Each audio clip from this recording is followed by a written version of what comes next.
Hello everybody and welcome to yet another episode of Established African. Happy festive season. December is ultimately my favorite month because the energy is flowing, the vibes are flowing, everybody's happy, everybody's coming home, Christmas, all the good stuff. So I know we've had a really tough 2020, but let's just enjoy and absorb all the goodness. So today we have an exciting topic, but first let me introduce myself again. I'm Daniella Morgan, in case you forgot, alongside my co-host African Castro. So today we're going to be chiming on themes of change. So we're just going to be discussing the roller coaster that has been 2020. So this is basically how it started, how it's going, all that we picked up along the way, and how we're going to fall forward with all our lessons, just basically making 2021 a better stepping stone and just laying the foundation down for, you know, just a more prosperous year, you know? So let's just get right down to it. So Castro, Yes. I will start because today the segment is just a tell-all about my experiences this year. And I've subdivided all my themes into kind of like how you'd subdivide a book, just into different chapters, you know? So yeah, I'll just begin. So January this year, you know, I have to take myself all the way back. All the way back. You gotta All take the it way all back. way Let's just 2020. How about let's just start with something that everybody can respond with. Yeah. 2020, we all had big goals and big dreams this year. I personally wanted to venture into a more stable line of work. I wanted to work out more. I wanted to dye my hair at some point. I had all these big goals and all these small goals. Travel, definitely traveling was on my bucket list, but all that changed because of the vid. COVID-19 has completely set all of us back. Pandemic has calmed people down, you know, made us humble. I mean, really, Humble as and pie. exactly, and humility is really the foundation of just more intellect, more empathy towards others, more Yeah. empathy towards yourself. Exactly. So that's actually a great theme to start with. For me, I was humbled by the fact that I'm not in control of anything the way I thought I was. You can write down and try and manifest all these things in a little notebook, but there are some things that even you cannot predict and even you cannot control. For instance, the pandemic that hit us all. And we're talking from a point of privilege where, let's just say we were isolated a lot, you know, we could not go to work anymore, unfortunately. We had to leave jobs, we had to, what else? Just kind of distance ourselves from our elderly relatives and such. So it was a lot. It was a very stressful time for all of us. But that's even coming from a point of privilege where the worst thing that happened to us is being isolated, Yes. but still having a fallback plan. Now imagine the people who were kicked out, evicted, people who actually fell sick, people who lost loved ones directly, and people who lost their own lives. So humility has been a huge theme. Yeah. Well, for you as well, because you know you're a proper like 9-to-5 working guy. Yeah. How did that affect you? Man, it really affected me because even on the fact that you know, businesses, you know, I had to stop going for meetings. I'm a business developer by nature. Yeah. You know, I just like doing physical meetings. I had to stop doing physical meetings. Literally, I felt really bad. Oh, SO And, to I was Zoom. I was in a very bad place, you know. Yeah. I mean, you know, the pandemic just reworked everything that you had already planned for and how you wanted to see and fulfill the vision. Because, you know, it's been tough. It has We been had a tough. fixed lens as how the we last wanted 2 to see years things. or 3 have not been easy, especially in Kenya. Yeah. Considering that our government has been sloppy with the economics. Yeah. So it has been really tight on people. Yeah. So then now from coming from that and then now just falling into a pandemic, man, that thing was like a wake-up call to everybody. Like, yo, we And- never thought the world could stop for a minute. And funny enough, I am writing my thesis on the positive effects that the COVID-19 curfew implementations have actually had. Wow. Because obviously and naturally there have been way more negative effects to the economy, to the general universal healthcare, Yes. etc., etc. But personally for me, there were some positives that came in the beginning of the year.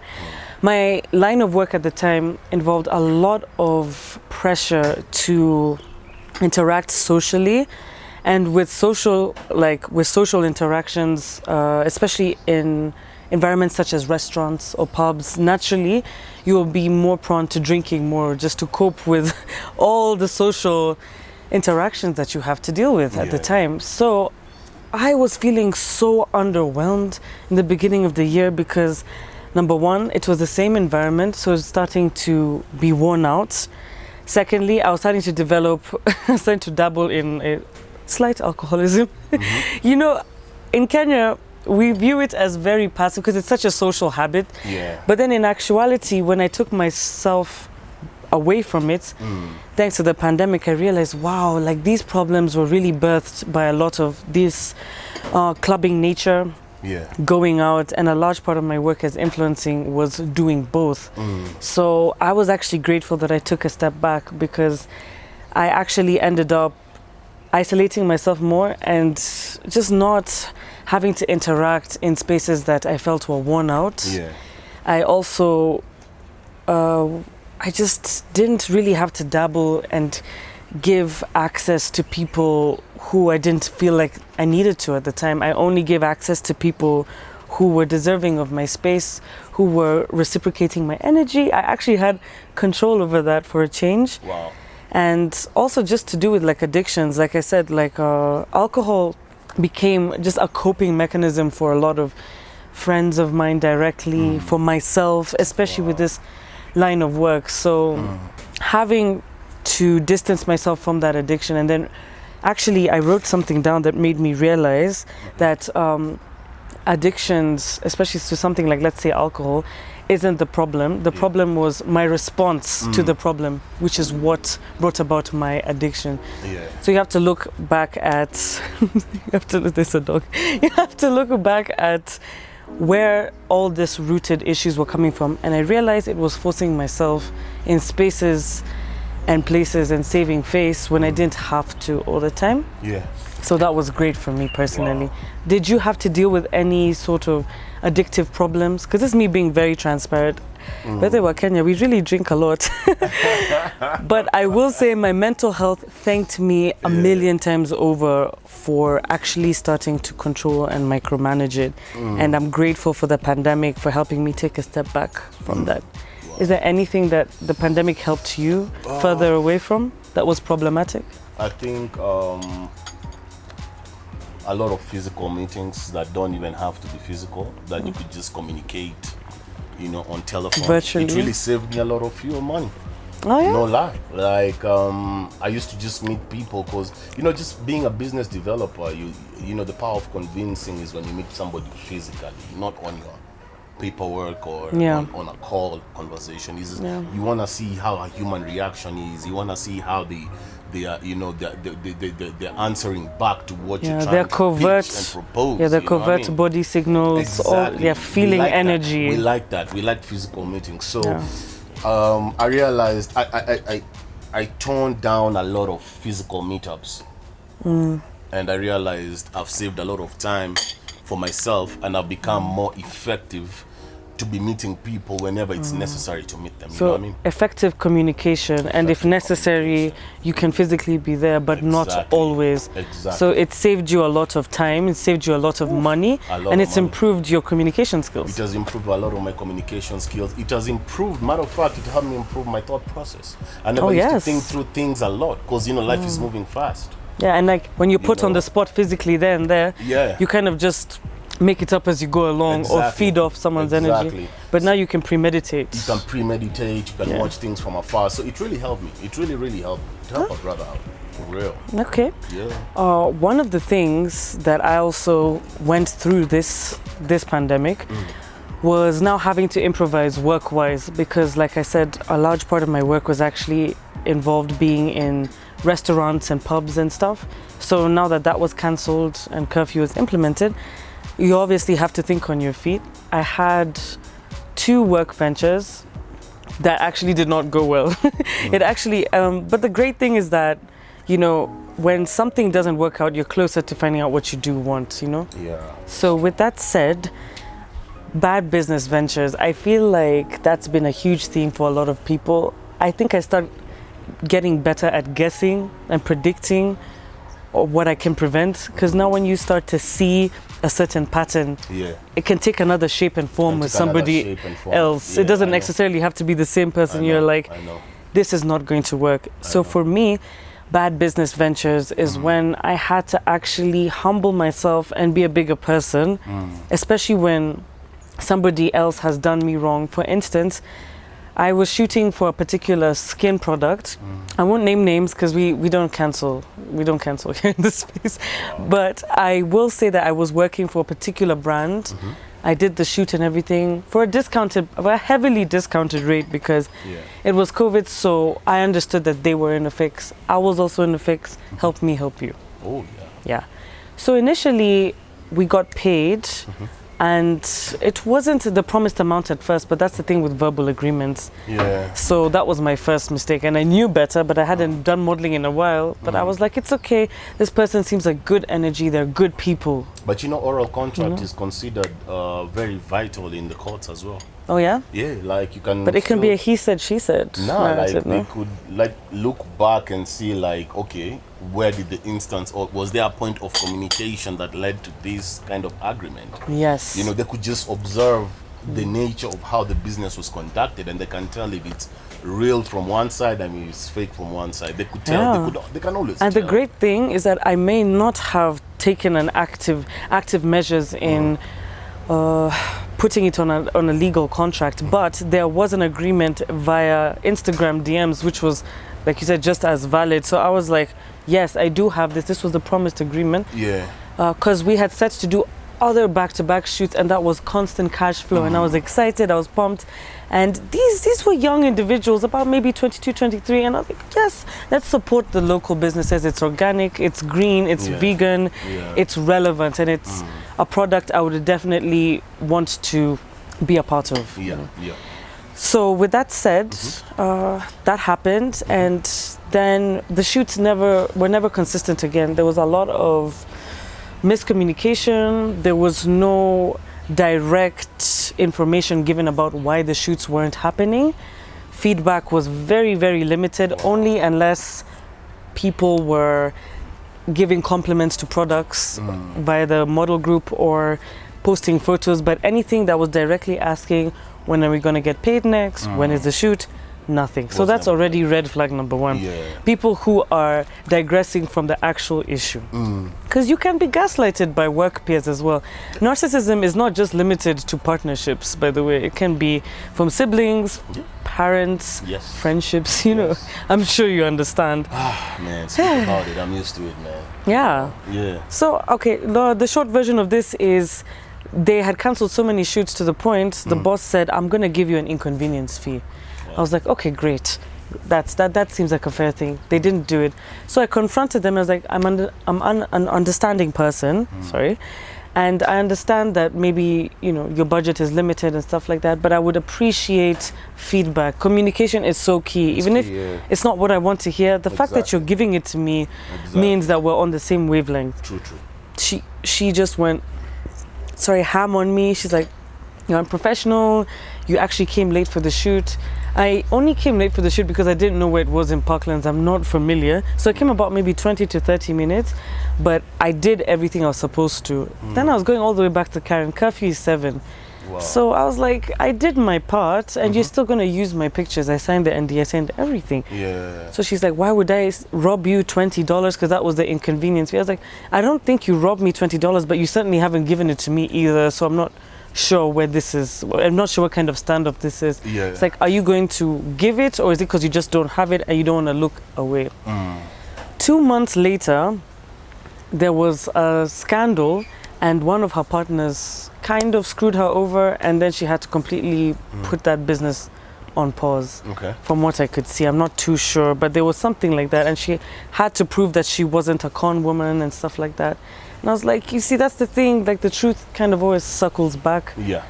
And that was the theme for me, is just don't get into business with just anyone. It doesn't matter how good vibes they present, what quotes they're posting, how they appear on social media is a very small fragment. It can even be an ego reflection of how they think they are versus who they really are. What do you think? Have you gotten into any business ventures and you're like, now I know better for Castro 2021? Yeah, like, of course, for me it was I was in a lot of partnerships that, including influencer partnerships. That's a business partnership. It's not a friendship. So Yeah. I just realized that in the process of it, how effective probably I am to these people and how effective they are to me. And I measured and I looked at the scale, and I saw if it doesn't make money, it doesn't make sense. That's the theory that I went with. I was like, does it make money? And you're running your business. All the stress, all the agony of, all the worries of, you have risked, and all these things that you've put in, all the energy that you've put, is it really, really necessary to go through all that, and it's not paying? Especially You know what I mean? if you end up, you can be a manager and still end up caring for people like you would your own sister or your own brother. Maybe you're the kind of person that can't help that about yourself. So you will directly be affected when things don't work out in a sense. It doesn't have to always just amount to money, because, there is a saying that, run your relationships like you'd run your business, use your head, not your heart. But that's not a very easy thing to do if you're an empathetic person. Yeah, and you are a human at your core, or behind this multi-million-dollar businesses and industries. There are human beings behind it. Exactly. And that's what it is. For me, at the end of the day, it's, you gotta know what you want in life and realize these are the things that I want to achieve in my life, and I want to attain them within this certain period.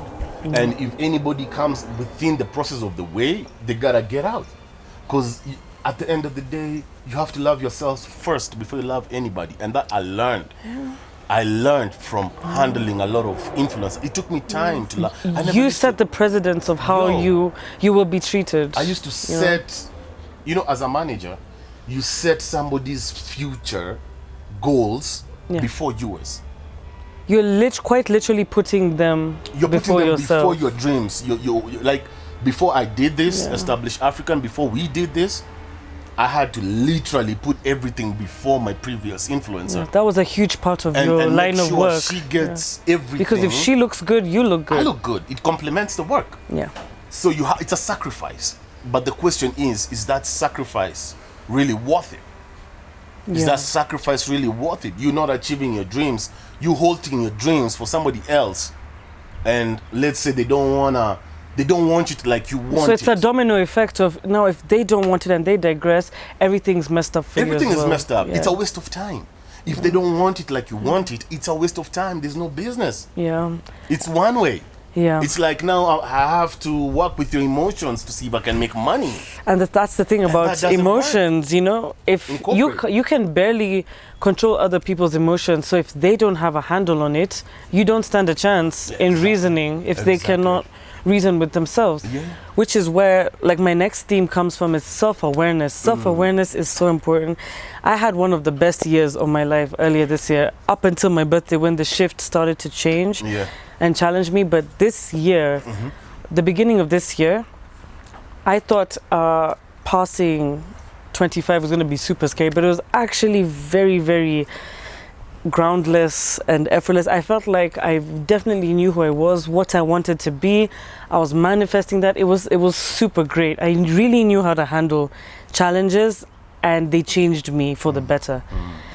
But like I said, there was a change and a shift around my birthday when I just realized that it's either I created a smoke screen to protect myself, or I was simply not paying attention to the bad things in my life, to the point where I just ignored them. And I just realized, just because you shut your eyes hard and pretend something's not there, doesn't mean when you open it, it won't.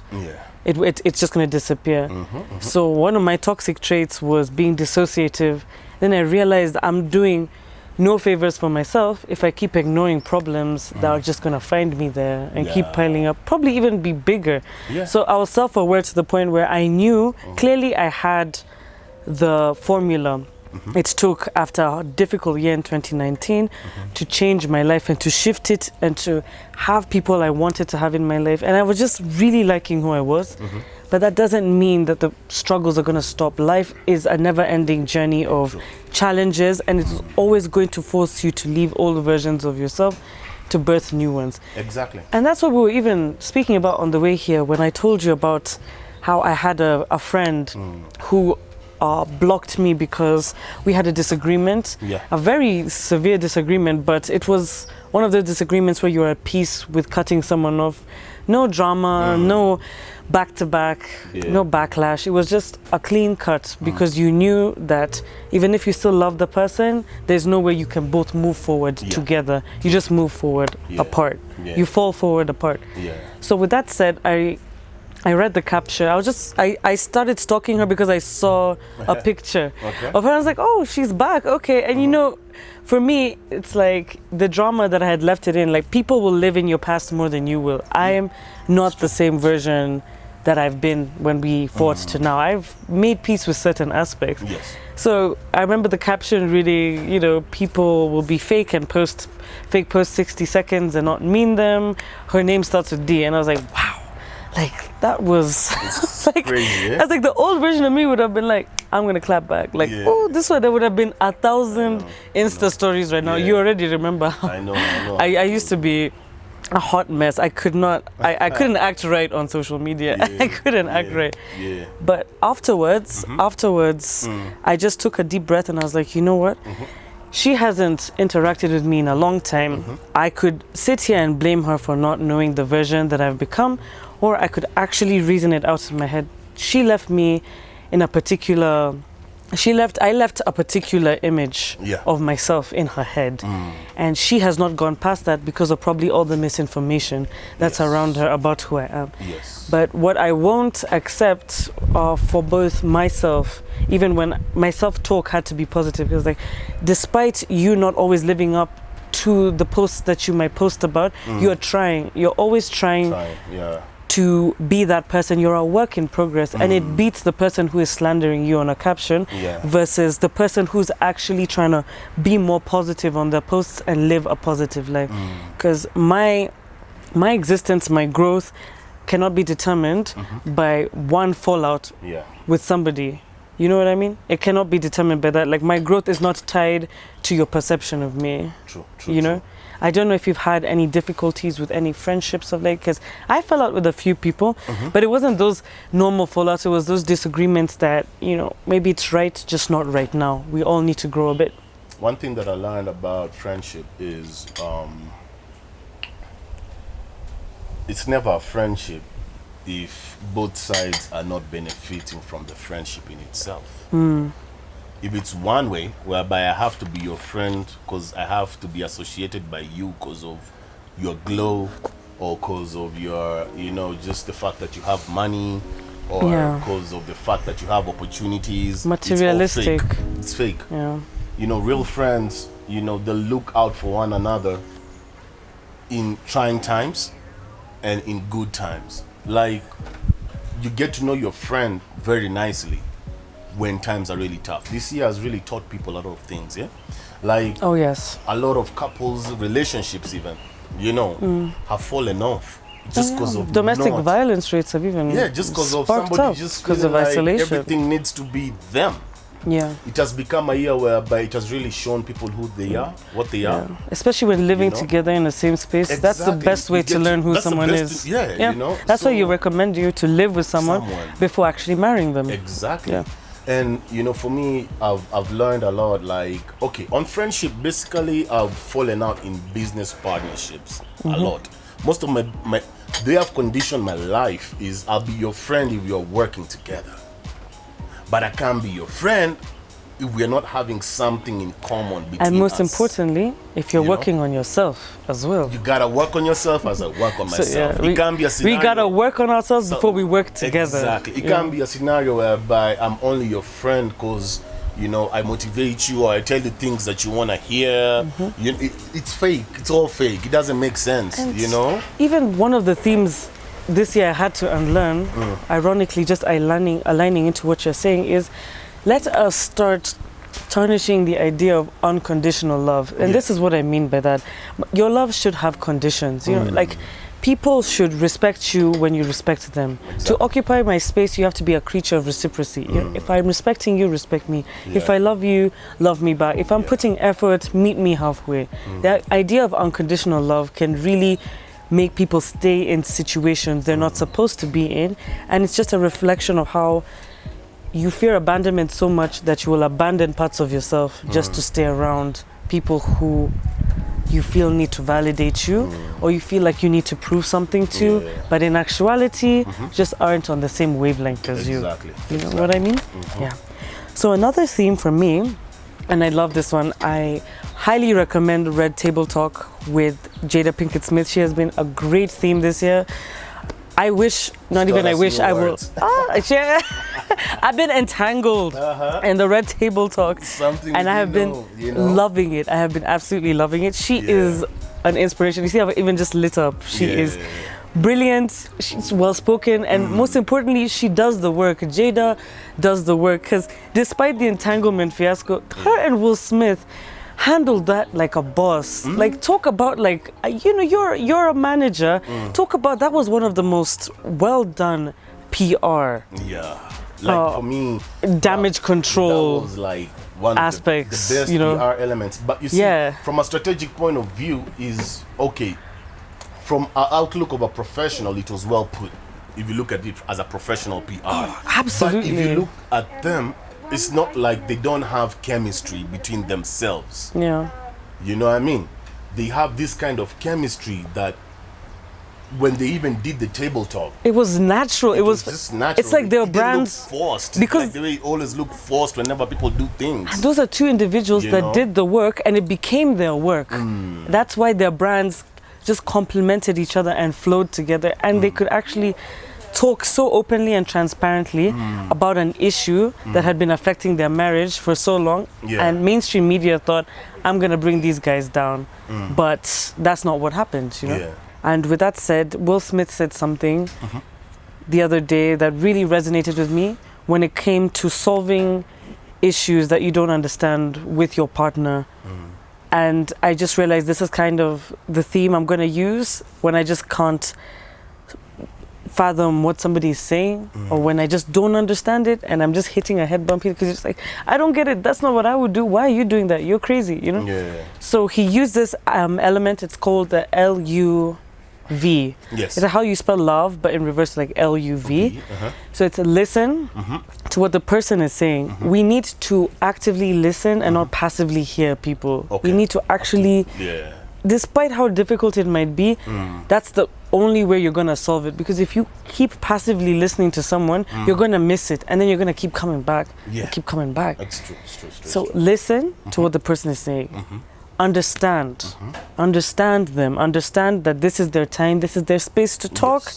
And vice versa. Even when you're talking, understand this is where this is coming from. Listen to yourself. And this is the best part of the V, is validate what you agree with and leave the rest for the other person to explain further, elaborate further, make you understand further, so you can both progress forward. Because it's not about having the final say. That's the thing about the usual couple fights. People always want the final say so they can prove that person was the villain.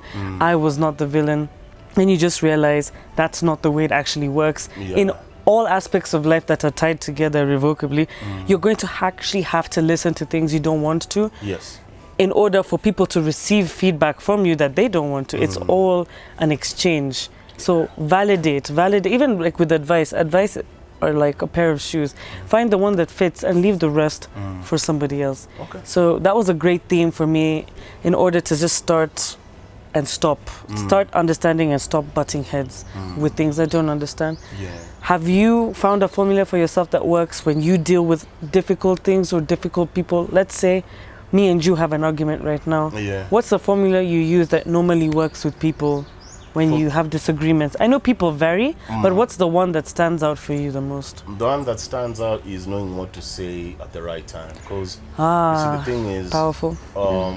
You gotta use your words very wisely. You cannot just utter words not knowing that it may come with a serious consequential repercussion of how you said it. So it's like you can embody the truth, but how you say it is what counts the most. The 90% exactly is how you're saying what you're saying. And I've been battling that, including even in my relationship, my personal relationship with my woman. I've been going through that, because it's sometimes especially when me and you are very strong-willed and assertive. So exactly. sometimes what we feel like is just a gentle, like we're just saying it as it is actually really damaging to the other person and not receivable. You know, for me, I like educating. I like people who are teachable. You know what I mean? Teachable. Like, okay, you know, like, Yes. this is the scenario. This is how it turned out. Yeah, I messed up. I'm sorry. Is there a way we could figure? Like, be humorous enough to know when to say I'm sorry first and foremost before you start yes. bashing the next person that you are the only one Be who self-aware always, enough. you never Be accept self-aware. your mistakes. You're always, you know, like, have you taken time first of all to understand where I'm coming from as a person? Because people don't just react. I've always said this, everything comes from somewhere. Exactly. Even sometimes when it's one of those situations where I feel like I've definitely not done anything wrong, I just realize it might not be your fault that that person is feeling that way, but it's your responsibility to help them also figure it out. Yeah. Because things could come from childhood trauma, things could come from a bad day at work, things could come from the fact that people are just hungry, like me, myself. I'm one of those people. Yeah. So it was very, very important for me to realize that I could also be the problem with how I stated certain things. One of the ones that also stood out for me was forgiveness of self. So I just realized in order to forgive other people, I have to first forgive myself. There are a lot of relationships I had to cut off last year that really, really impacted me a lot, to the point where I started feeling shame and guilt over cutting them off. So with that said, I had to start forgiving myself for not being able to bring them with me, forgiving myself for not being able to change, to pass them along, etc., etc. So with that said, forgiveness of self in order to forgive others was a huge key, and it was very liberating when you also start thinking, where did that person come from as well? So a really, really powerful revolution for me was body positivity, actually, because this year I had gained a substantial amount of weight and people kept commenting about it, but I actually really, really liked it. So a really major theme in my life this year was like my joy, my value, and my possibility wasn't tied to how much I weigh or how much I don't weigh. So the only weight I needed to lose were the weight of other people's opinions. So body positivity has been really great to just dabble in, to just do my research on, because I realized modesty empowers some, nudity empowers others, and all forms are okay. So Castro, yes, have you ever dealt with body dysmorphia, body imagery as a man? How has that affected you? Because I've dealt with that this year, as I just chimed in before, and I was wondering, from a male point of view, how do you feel about all of this negativity surrounding body imagery today, especially with women? Yeah, especially with women, yeah. For me, personally, I've never, like, I've always entertained myself. I used to be a chubby kid, and I enjoyed the fact that I even had a nickname of a fat boy.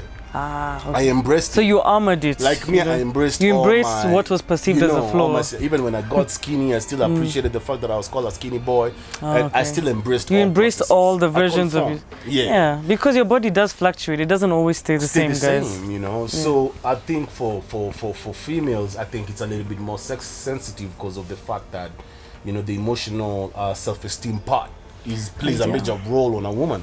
And also the glamorization of one body type has changed from, like, early 90s it was skinny with abs, and then it started going from slim, thick, and now it's just thick, you know, and we're like, we can't keep up, we can't constantly conform.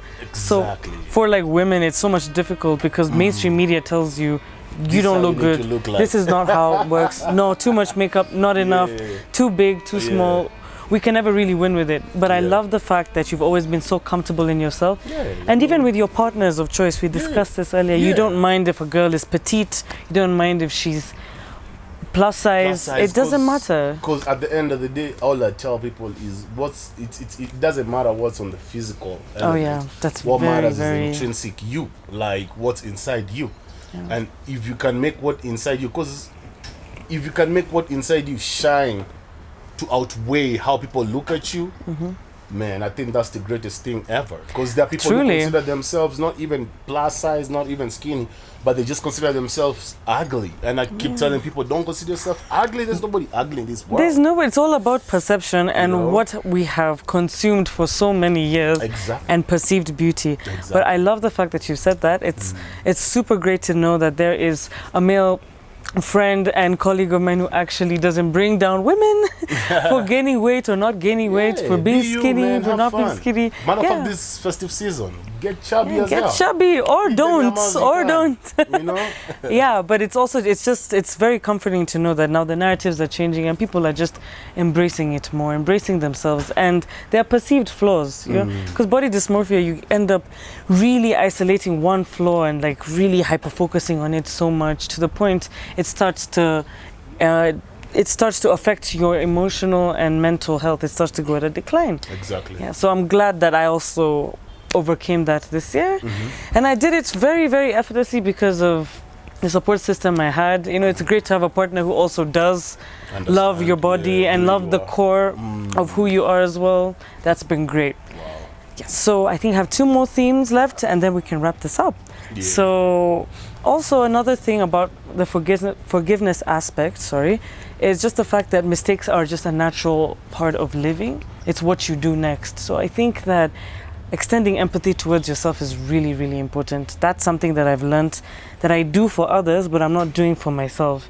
So that's the thing with takers, they don't have limits such as givers do. So sometimes you'll overextend yourself so much and you're not giving back to yourself. So we have to be able to celebrate our small wins and celebrate our losses because adversity has a lot to teach us. It doesn't take from us, it's happening for us. Exactly. You know? What do you think? I think it's life. Every little step, every little effort. I always tell guys, consider more of the lessons than the losses. Just consider the fact that if I was working towards something, put it in levels of layers. Like, absolutely. I've achieved this, so that you can even applaud yourself. That's true. This morning on my Instagram, I told guys it's very essential for entrepreneurs to be recognized and to give themselves accolades. Don't wait for somebody to accolade you.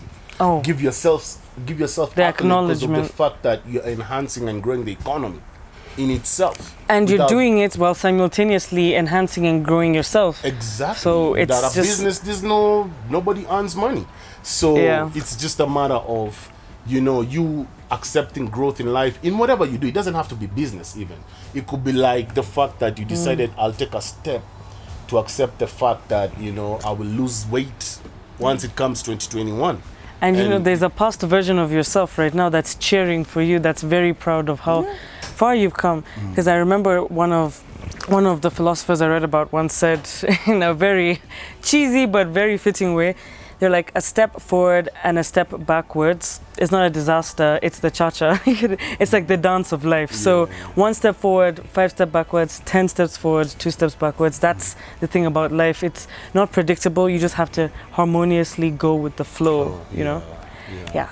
So another theme as well, it just hit me, I hadn't touched on it, is unhealthy ways of viewing love and friendships. That has been a great theme for me, not relying too much on my friends or even my partner as my personal therapist. Just realize that people can only meet you as deeply as they've met themselves, and it's unrealistic to put pressure on everybody around you to be everything for you.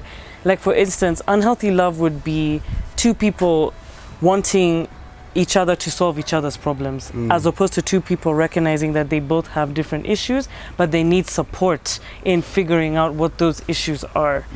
Because that's extremely important, to also not allow people to consume you in that manner, to dictate your worth, to dictate, like, for instance, if they don't text back, you freak out and then it's like your whole day's messed up. All sorts of fears and anxieties come through your mind. It's like small things like this that can consume you. So you are Castro, I am Daniella before I am so-and-so's friend or so-and-so's partner.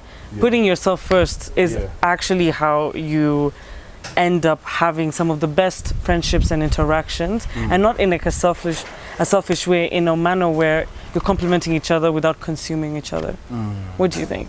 I think for me it's learning how to appreciate people more. Gratitude. The way you can be able to see more of a person just than the outlook of themselves. The way they are, the way they make you probably smile because of the way they glow and the way they look. I feel like people should connect more in spirit Yes, to more intimate levels beyond because that's where physical attributes. That's where the level of tolerance with one another comes in place. That's where the level of, you know what I mean, communication, understanding and communicating with one another comes in place. Exactly. So a lot of people feel like they always need to be on guard, so that their walls are up because of their whenever experiences. somebody's trying to hurt their feelings, they already feel like I'm okay. I've already solved. It's a survival instinct based off of the accumulation of responses. It's like a reflex action, you know, like when you get stung, you're just like ouch, you know, or when you're about to get hit by something, you'll move. So even with that said, it's like learning how to put your guard down can also be a great teaching moment for you. Exactly. Like you know, I've really learned that, especially from my woman. Yeah. You know, like don't feel like you're being attacked. Just feel like you're being taught. Don't look at it that way whenever I'm trying to, you know, communication something. Is like to be honest, the way they say men are poor communicators, it's a fact. It's real. Like whenever, the way men and women receive things are different. Especially we chase money. You know, women, it's different because you're emotionally in tune. Yeah, that's true. What I mean? Yeah, societal norms have brought us up in this manner. When you catch me in a business mode, my emotions are on the money. Yeah. They're not even on you.